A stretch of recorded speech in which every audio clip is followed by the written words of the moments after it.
আসসালামু আলাইকুম রহমতুল্লাহি ওবরাকাতুহ।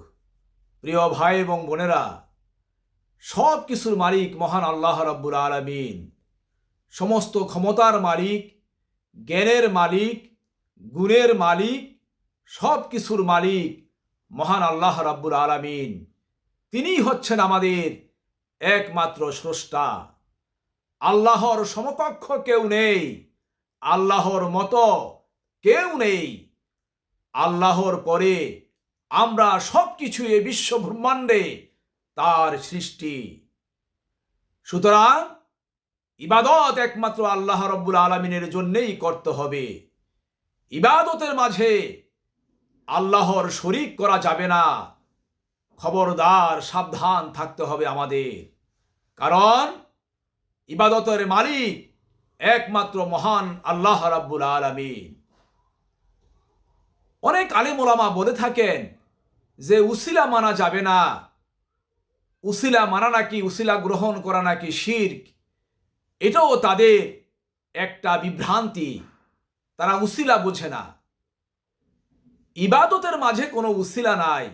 দোয়া কবুলের ক্ষেত্রে উসিলা গ্রহণ করা যায়, এটা বৈধ এবং বান্দার জন্য কল্যাণকর।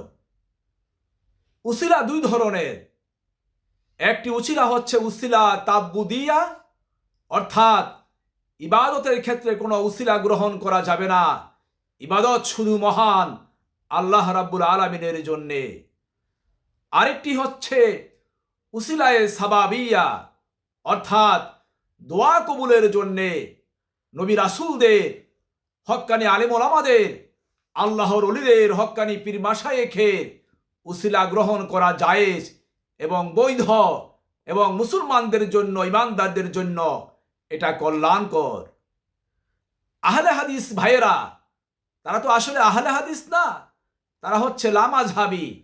লামাজহাবি ভাইয়েরা উসিলা মানতে চায় না, এজন্যেই তারা ভুল পথে আছে। দেখুন, আমাদের প্রিয় নবী হযরত মুহাম্মদ সাল্লাল্লাহু আলাইহি ওয়াসাল্লাম, তার উসিলা নিয়ে হযরত আদম আলাইহিস সালাম আল্লাহর পক্ষ থেকে মাপ পেয়েছেন, মুক্তি পেয়েছেন। এক্ষেত্রে কোনো সাধারণ হাদিস নয়, জয়ীফ হাদিস নয়, মাউজু হাদিস নয়, 5টি সহিহ হাদিস রয়েছে যে আমাদের প্রিয় নবী হযরত মুহাম্মদ সাল্লাল্লাহু আলাইহি ওয়াসাল্লামের উসিলার মাধ্যমে, তার উসিলায় আল্লাহ পাক হযরত আদম আলাইহিস সালামকে নাজাত দিয়েছেন, মাফ করেছেন। হাদিস ভালোভাবে পড়ুন, পড়তে চেষ্টা করুন। গায়ের জোরে মানুষকে, মানব জাতিকে, মুসলমানদেরকে কখনো বিভ্রান্ত করার অপচেষ্টা করবেন না। উসিলা তো আল্লাহ রাব্বুল আলামিনই বানিয়ে দিয়েছেন। উসিলা তো অন্য কোনো জগৎ থেকে আসে নাই, আর অন্য কোনো স্রষ্টা নাই যে অন্য স্রষ্টা উসিলা বানিয়ে দিয়েছেন। মহান আল্লাহ রাব্বুল আলামিনই উসিলা বানিয়ে দিয়েছেন, মাধ্যম বানিয়ে দিয়েছেন, উপলক্ষ বানিয়ে দিয়েছেন। আল্লাহ রাব্বুল আলামিন হযরত আজরাইল আলাইহিস সালামকে সৃষ্টি করেছেন মানুষের জান কবজ করার জন্যে। তাই আজরাইলের মাধ্যমে, আজরাইলের উসিলাই জান কবজ করা হয়। এই আজরাইল আলাইহিস সালাম যে জান কবজ করেন, তার উসিলায়, তার মাধ্যমে জান কবজ করা হয়, এটা কি অস্বীকার করতে পারবেন? হযরত জিবরাইল আলাইহিস সালামের মাধ্যমে নবী রাসূলগণ ওহী পেয়েছেন। জিবরাইলের মাধ্যমে, জিবরাইলের উসিলায় আল্লাহ পাক নবী রাসূলদের মাঝে, নবী রাসূলদের কাছে প্রত্যাদেশ বা ওহী পৌঁছিয়ে দিয়েছেন। এই জিবরাইল আলাইহিস সালামের উসিলাকে অস্বীকার করতে পারবেন? হযরত মিকাইল আলাইহিস সালামের মাধ্যমে আল্লাহ পাক বৃষ্টি দেন, বৃষ্টি বর্ষণ করেন। আল্লাহ পাকই করেন, তার সমস্ত ক্ষমতা, কিন্তু কারো কারো মাধ্যম দিয়ে আল্লাহ পাক করান। এই মিকাইল আলাইহিস সালামের উসিলা কি অবিশ্বাস, অস্বীকার করতে পারবেন? কিয়ামতের দিন, কিয়ামতের আগে আল্লাহর হুকুমে হযরত ইসরাফিল আলাইহিস সালাম সিংহায় ফুঁক দিবেন। এই ইসরাফিল আলাইহিস সালামের সিংহার ফুঁককে, এই উসিলাকে কি অস্বীকার করতে পারবেন? উসিলাকে অস্বীকার করা যায় না, কারণ আল্লাহ রাব্বুল আলামিন পবিত্র কোরআনুল কারীমের সূরা মায়েদার 35 নম্বর আয়াতে কারিমায় ইরশাদ করেছেন, ওয়াবতাগু ইলাইহিল ওয়াসিলা, তোমরা আমার নৈকট্য লাভের জন্যে উসিলা তালাশ করো, উসিলা খোঁজো। উসিলা ছাড়া আল্লাহর নৈকট্য লাভ করা যায় না। এটা মহান আল্লাহ রাব্বুল আলামিনের বাণী। দোয়া কবুলের জন্যে উসিলা প্রয়োজন।